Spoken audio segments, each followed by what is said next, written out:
nosso bom dia para o doutor Roberto Segala, que é vereador e presidente da SEI-do-RAC. Doutor Roberto, obrigado pela presença no Informação. É um prazer, muito obrigado pelo convite de estar aqui com vocês.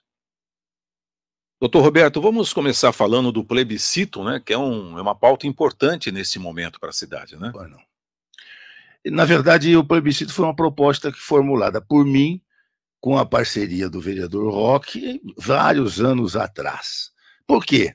Porque a matéria que eu lecionava na Faculdade de Direito, a minha cadeira de Direito Constitucional, tem que explicar aos alunos, no artigo 16 da Constituição, a importância desse tipo de votação, assim como está também garantido logo na entrada da Constituição de que todo o poder emana do povo, que o exerce diretamente ou através de representantes. Diretamente é através de plebiscito ou referendo. Então, são instrumentos muito utilizados no mundo inteiro. Nos Estados Unidos, toda a votação existe a participação popular em referendos ou em plebiscitos. Na Argentina, a cédula ela contém muitas perguntas que são formuladas ao povo, porque o povo é dono do poder. Essa que é a verdade. E nós não temos essa tradição aqui no Brasil. São raríssimos os plebiscitos ou referendos aqui, muito poucos. Não passa de 2 ou 3. Então, nós propusemos, porque está previsto na legislação, na lei orgânica, a existência da consulta popular, mas não tinha materialização. Então, nós fizemos um projeto de lei, foi aprovado, mas aí é que encontra-se o problema. Para ele ser materializado, o executivo tem que regulamentar isso, porque tem que convocar o plebiscito, tem que preparar as cédulas, tem que preparar a votação. O ideal seria fazer isso toda vez que há uma votação popular, como, por exemplo, agora. Nós vamos votar dentro de poucos meses para vereador, para prefeito. Então, você votaria para vereador e prefeito numa urna e votaria no plebiscito que está sendo consultado no referendo numa outra urna, na mesma oportunidade. Não precisa duplicar nada, não precisa duplicar servidores, nem coisa nenhuma. Mas precisa, para isso, ter organização. E isso cabe ao executivo. E até hoje isso não foi providenciado. Ok, doutor. Com relação à CPFL, o senhor comentou na sessão da Câmara a questão da quantidade de fios nos postes da cidade, né? Inclusive a própria CPFL ela faz uma retirada de quilômetros de fios, né? Na verdade, o que acontece é o seguinte: os postes pertencem à CPFL, não é? E para serem utilizados por essas outras empresas que não são de energia elétrica, como, por exemplo, as empresas de internet, elas fazem um acordo com a CPFL, evidentemente um acordo comercial, para poder utilizar desses postes. Aí é que reside o problema, porque a maioria desses fios, quando a pessoa deixa de pagar, por exemplo, o cidadão vai lá e desconecta ela. Que jeito? Cortando o fio e larga o fio pendurado, né? Então, não é culpa da CPFL. A CPFL tem que notificar essas pessoas para que essas pessoas que eu digo são empresas, né? Para que elas tomem a providência de retirar esses fios. Notifica. A empresa não fazendo isso, é preciso tirar isso na marra. E aí é que entra o Poder Executivo. Mas o Poder Executivo também não faz nada nessas circunstâncias. Não multa e, evidentemente, o problema permanece. Eu já mostrei lá reportagens onde esses fios causam muito... Eles não dão choque. Mas quando você passa, por exemplo, com uma motocicleta, quando você passa com um automóvel e o fio está pendurado, ele chicoteia. Ele bate no seu carro e bate em quem estiver na calçada. Eu mostrei fotografias de crianças com lesões graves no rosto provocadas por esse chicoteamento do fio. Esses fios têm que ser retirados. Fiz muitas reuniões com a CPFL. A CPFL não tem culpa nenhuma, porque ela se dispôs a fazer esse trabalho se autorizada pela prefeitura. Levei-os para conversar na prefeitura por mais de uma vez. Vieram representantes da CPFL lá de Campinas, inclusive. Acertamos tudo, mas a prefeitura, mais uma vez, não materializa isso, não emite a ordem, a autorização para que a CPFL faça esse trabalho. Mostrei fotografias da CPFL fazendo isso em outras cidades, como, por exemplo, em Botucatu. E aqui em Bauru, fizemos uma experiência. E eu tenho fotos aí que eu tenho exibido da quantidade enorme de fios que foram retirados. Mas isso é uma ponta do iceberg. A quantidade de fios que continua pendurada é muito grande ainda. Então, é preciso que haja realmente um trabalho efetivo, eficiente, permanente, e para isso é fundamental a participação da prefeitura, o que não está ocorrendo até o momento. Essa reunião na prefeitura foi em qual secretaria? Não, foi diretamente com a prefeita. Com a prefeita? Diretamente com a prefeita. E naquele momento ela assumiu... Eu, representantes da CPFL e a prefeita municipal. Ela entendeu, achou isso, que afinal de contas é um trabalho da CPFL.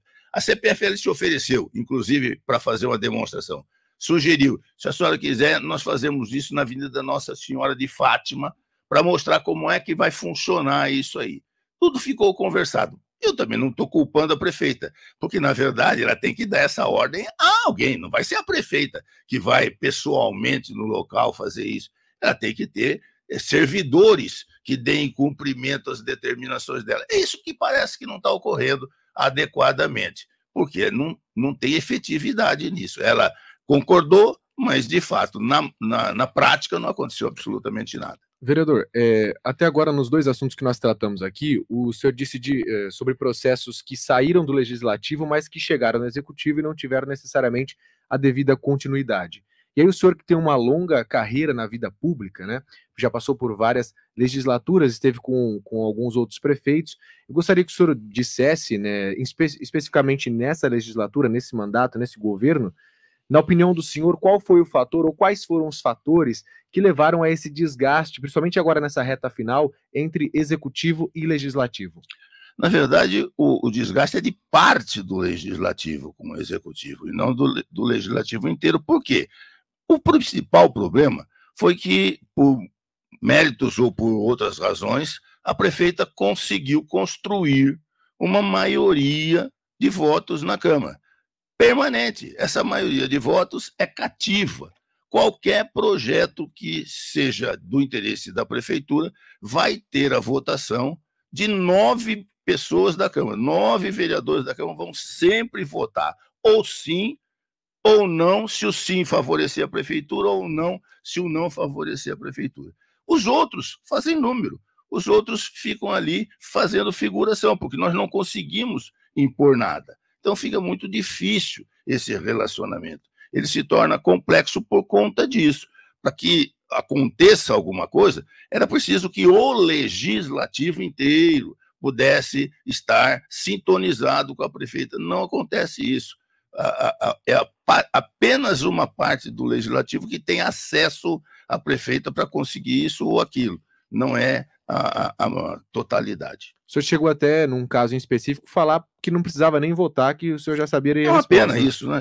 É uma judiação isso. Você já sabe o resultado por antecipação. Não adianta, é bobagem. Você sabe que 9 vereadores vão votar de um determinado modo. Então, tudo que você fizer ali é espuma, né? Não serve para nada. Entendeu? É como se você tomar um copo de chopp só tivesse espuma, né? Não tem prazer nesse negócio. Você fica ali fazendo figuração. É muito ruim isso. Essa ação de conhecimento declaratória de nulidade que a vereadora Estela Almagro, inclusive, acabou de falar aqui no Informação, contra a sessão da Câmara do dia 13 de maio. Como é que o senhor vê essa ação? A sessão da Câmara do dia 13 de maio foi lamentável sobre todos os aspectos, vai ficar na história de Bauru como um péssimo exemplo de como se faz as coisas. Muitas irregularidades foram cometidas, a vereadora está coberta de razão em alegar essas nulidades, e existe também uma ação direta de inconstitucionalidade proposta para também atingir o mesmo objetivo. Acontece, entretanto, Marcos, se você me permite dizer, essas coisas marcam a atuação do vereador, mas não resolvem o problema, entende? Primeiro, nós estamos levando tudo para o judiciário, é horrível isso. Nós estamos judicializando tudo aqui em Bauru. É sempre o Poder Judiciário, ou é o Ministério Público, ou é a magistratura que estão governando a cidade de Bauru. Não deveria ser assim. Nós temos que resolver os nossos problemas entre nós. A segunda coisa é que Mesmo que o resultado seja positivo, acabei de responder a pergunta dele aqui. Mesmo que o resultado seja positivo, mesmo que a ação consiga a nulidade, é feita uma nova votação e você já sabe o resultado da nova votação. A nova votação vai ser outra vez 9 votos a favor da proposta. Então, é perda de tempo, mas no fundo, você precisa fazer isso para mostrar a sua indignação com as coisas que estão sendo feitas de modo errado. Vereador, com relação à comissão especial de inquérito do caso Hacker, né, nós tivemos aí recente uma reunião, né, na qual o Patrick César Brito deu outras declarações, disse até que algumas coisas só falaria em acordos e tudo mais, e eu gostaria que o senhor, como presidente dessa CI, pontuasse em que pé que nós estamos, digamos assim, dessa comissão especial de inquérito. Na CEI, o Patrick, ele é ouvido, ele não é indiciado na CEI, ele não está acusado na CEI, entende? Ele é ouvido. Então, evidentemente, o que ele deixou claro é o seguinte, ele tem um problema na justiça, ele está sendo procurado como autor de crimes, ele pode ser condenado e pegar penas pesadas. E assim como outras pessoas já fizeram nesse país, não é? Desde a criação da delação premiada, ele está tentando uma delação premiada. O que ele está querendo dizer? Olha, eu tenho um monte de coisas para informar, mas só informo se vocês garantirem para mim que na hora que eu for processado, eu vou ter uma diminuição de pena, ou vou ter alguma facilidade para cumprir, eventualmente, uma pena que vier a ser aplicada. É isso que ele está tentando. Enquanto isso, ele se omite, ele não conta tudo o que ele sabe.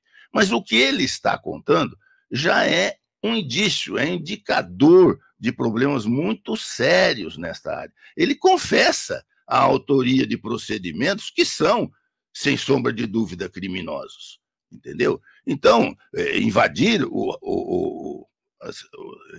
como se diz, o computador, né? Invadir o telefone, invadir a conta bancária do Nelson, fazer isso também com a vereadora Estela, quer dizer, são coisas que expõem a todos nós. Ficamos sabendo que tinham mais 9 vereadores que estavam ali na lista dos hackeados também. Então, ninguém mais tem segurança nenhuma de nada. Você fica pisando em ovos. Então, é uma situação muito delicada. Agora, para nós chegarmos realmente ao fundo desse poço, ouvindo e tendo as informações necessárias, nós temos que aguardar que aconteça essa tal delação premiada, porque ele se recusa a dar informações. Eu fiz uma pergunta para ele, o que você obteve desses 9? Ele falou, não vou responder. Ele tem, não tenha dúvida, ele fez essa pesquisa, ele tem essas informações, mas ele diz, não vou responder enquanto não tiver essa delação confirmada. Então, essa é a situação que nós estamos vivendo. Agora, eu posso aproveitar a sua pergunta para esclarecer uma coisa? A comissão especial de inquérito, ela não é judicial. Ela tem poderes que a magistratura tem para poder fazer, por exemplo, ouvir pessoas, para poder fazer busca e apreensão, para poder fazer uma série de coisas. Aquilo que no Poder Judiciário é possível, também é possível na CEI. Mas ela não tem condenação. A CEI não condena ninguém. Se a CEI apurar a existência de algum crime, ela vai ter que, no seu relatório, remeter isso ao Poder Judiciário, ao Ministério Público, que aí sim, o Ministério Público é aquilo que a gente chama de dominus litis, é o dono da ação. O Ministério Público, sim, pode propor, através de uma denúncia, não é? Pode propor uma ação penal. E aí, então, essa pessoa vai ser julgada pela lei penal, podendo ser condenada a uma pena de cadeia. Isso não acontece com a CEI. A CEI tem um julgamento político. Se vocês estiverem lembrados, o Collor de Mello foi julgado através de uma comissão de inquérito lá em Brasília e foi objeto de um impeachment. Sofreu um impeachment, foi desapossado da cadeira, mas não sofreu condenação penal. O Collor de Mello não foi condenado penalmente. No Supremo Tribunal Federal ficou a coisa empatada, não foi condenado criminalmente. Mas naquele julgamento político, ele foi cassado. Então, aqui, a CEI pode chegar a esse ponto de levar as coisas para um julgamento político, não é?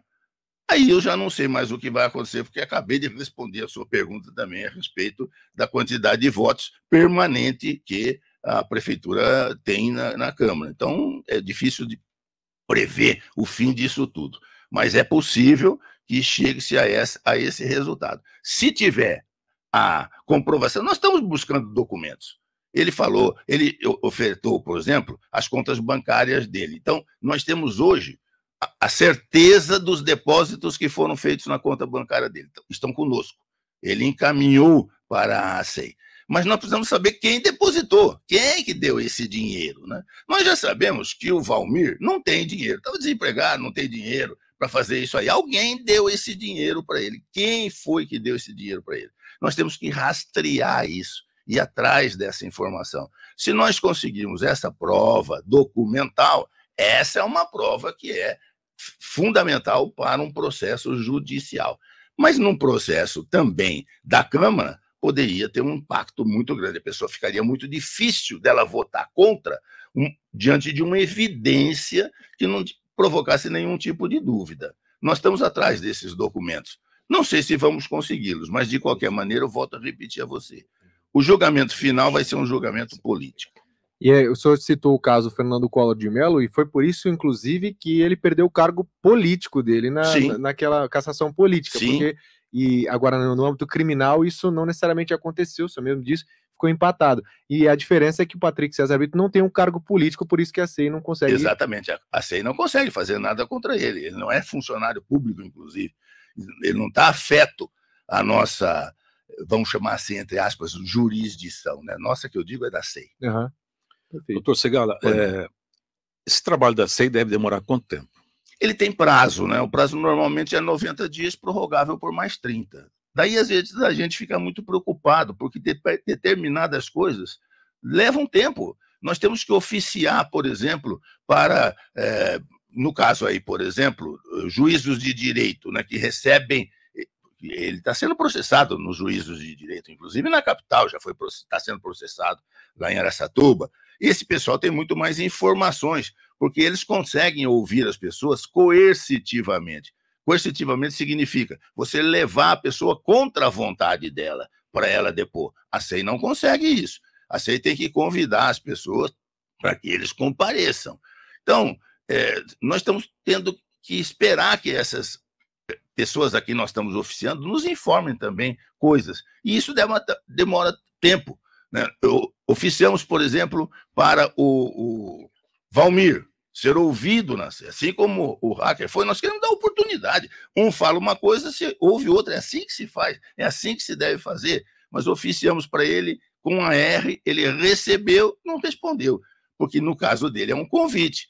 E para que ele não dissesse que na data que nós estávamos designando e no horário que nós estávamos designando ele não poderia, o nosso ofício para ele foi: marque dia e hora para que nós possamos ouvi-lo. Não tem resposta, muito embora ele tenha recebido o nosso ofício.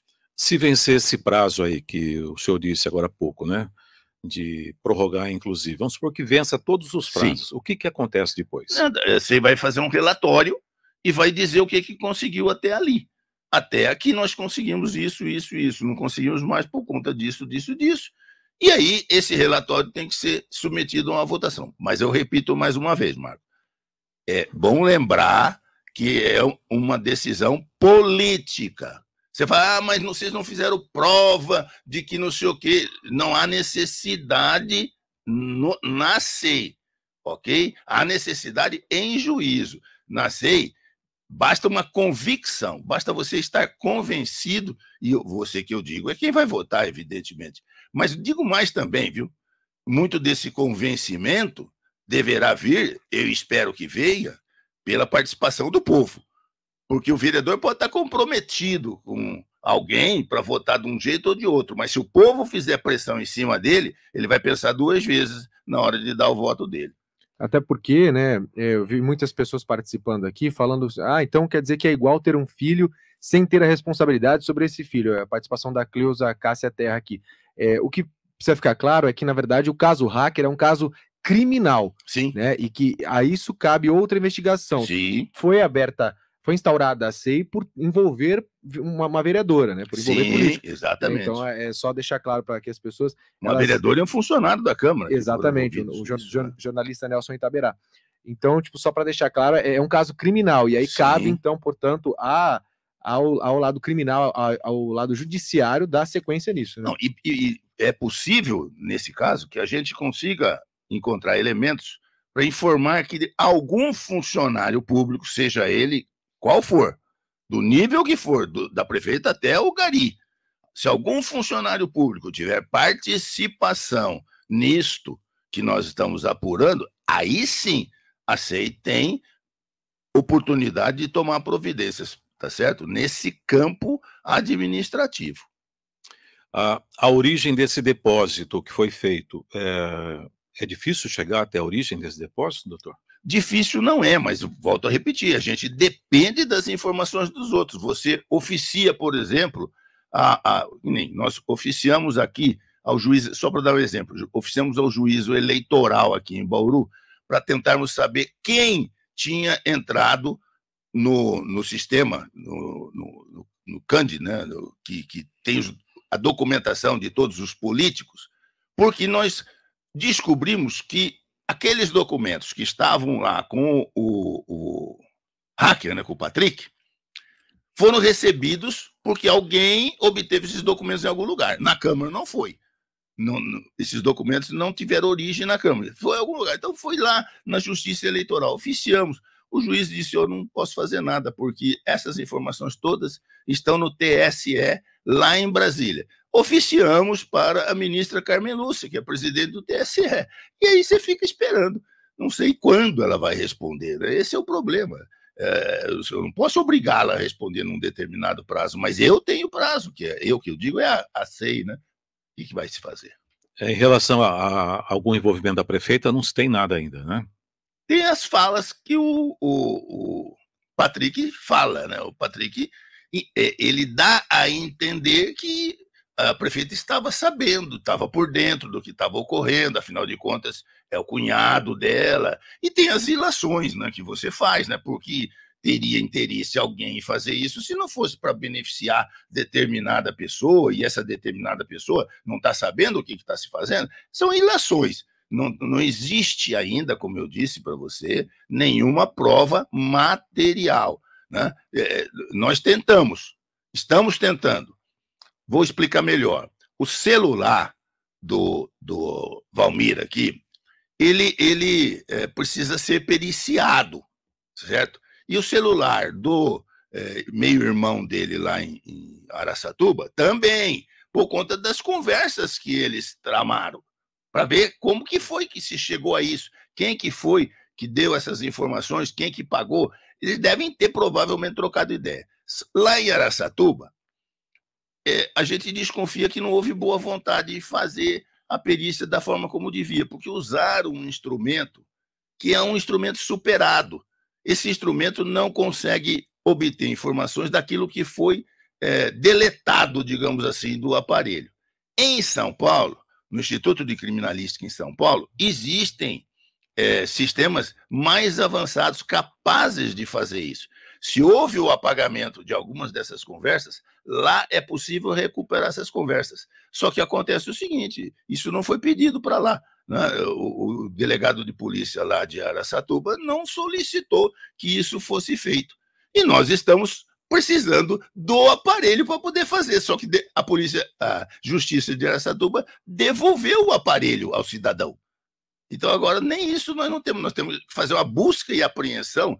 E você fala assim, bom, vou fazer uma busca e apreensão com quem? Eu não tenho funcionários para fazer busca e apreensão. Não tenho a polícia à minha disposição. A Justiça tem, mas a Câmara não tem isso. Então, você tem que pedir para ele, entrega o aparelho, e fica esperando ver se ele entrega o aparelho ou não. Sem falar que devolver o celular para ele pode fazer com que ele apague algumas provas. Claro, não, ele já tinha apagado, provavelmente, o que interessava, mas é possível, se pegar o celular, é possível hoje. Lá em São Paulo, existe um Celebration Premium, que é uma ferramenta, né, tecnológica, qualificada e capacitada para fazer isso. Obter aquilo que já foi deletado. Mas, para isso, nós precisamos do aparelho.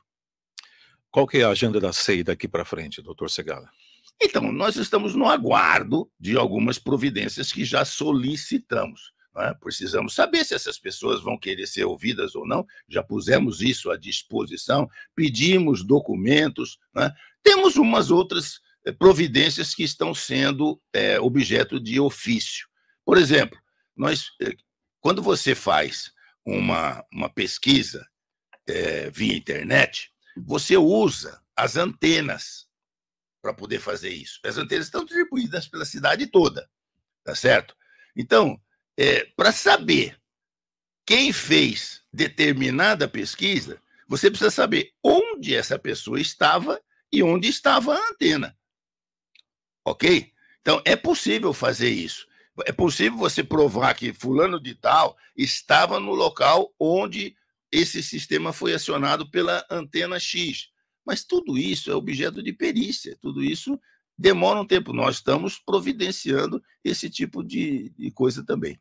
Pelo que o hacker falou, no caso para vocês, na última sessão, e existia risco de vida, doutor Segala, nesse caso do hacker? Existia. É o que ele disse, né, Marcos? Nós temos que reproduzir as palavras dele, né? Ele temeu. Ele temeu e disse que as coisas estavam se encaminhando para uma situação em que ele não seria ele a vítima, não é? Mas alguém seria vítima. Ele acredita, ele disse, de um crime de sangue. Um crime de sangue é um crime de homicídio, tá certo? Isso na opinião dele. E aí ele disse, eu não quero ser partícipe disso, eu não quero estar envolvido nisso aí. Então eu vou me recolher. E parou as trocas de informações, mensagens, conversas, etc. Parou de receber dinheiro. Então, mas ele é quem disse que sentiu, pelas conversas que ele estava tendo, que a coisa poderia evoluir para a eliminação de alguém, que eu não sei também quem seria e nem ele disse. Mudando de assunto, doutor Segala, o senhor é a favor de uma renovação na Câmara a partir do ano que vem? Sou sempre a favor de que o povo coloque na Câmara aqueles que o povo entende que devem ser as pessoas qualificadas a exercer o poder legislativo. Se a Câmara entender que são esses que estão aí, repete as pessoas que estão aí. Se entender que não, coloque outras pessoas, renove. Não há necessidade de renovar por renovar. Você tem que renovar para melhorar. Você tem que renovar para qualificar. Se tem alguém que não está fazendo direito o seu papel de vereador, se tem alguém que não mereceu ser colocado lá na Câmara, porque não está atuando da forma como o povo esperaria que ele atuasse, aqui no Brasil não tem, Marcos. Existe nos Estados Unidos um sistema, eu mostrava nas minhas aulas, chamado recall.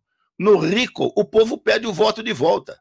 O povo pode falar, aquele camarada que eu votei está fazendo tudo errado, diferente daquilo que ele prometeu que iria fazer. Então, eu quero tirar ele. Você pede o voto de volta. Se uma determinada quantidade de pessoas fizer isso, o sujeito, entre aspas, é cassado, porque ele perde o mandato. Né? O mandato é do povo. Só que aqui não tem isso, não existe o rico. Então, você votou. Se você votou mal, espere 4 anos e troque. Mas se você estiver satisfeito, mantenha quem você colocou lá. Como é que o senhor avalia a eleição desse ano, tanto no Legislativo como no Executivo, doutor Segala? Está tumultuada, mas está tumultuada, é uma pena que esteja assim. Nós ainda não sabemos nem direito quem vai ser candidato ou não. Sabemos, sim, que a prefeita vai tentar mais um período para ela, isso é o normal também, né? Mas outros candidatos ainda estão, em alguns casos, subjúdice, né? Como a gente diz. É o caso do Clemente, que você ouviu aqui ainda hoje, eu ouvi pela rádio, você entrevistando pessoas, dando apoio a uma decisão que está sendo tomada pelo partido de não dar a oportunidade ao Clemente de participar da eleição. E eu acho isso muito errado. As pessoas têm que deixar que o povo decida quem é que ela quer, que ele quer colocar no poder. Então, neste caso, ainda está difícil. A vereadora Chiara, por exemplo, já deixou claro, ela precisa de um apoio do partido.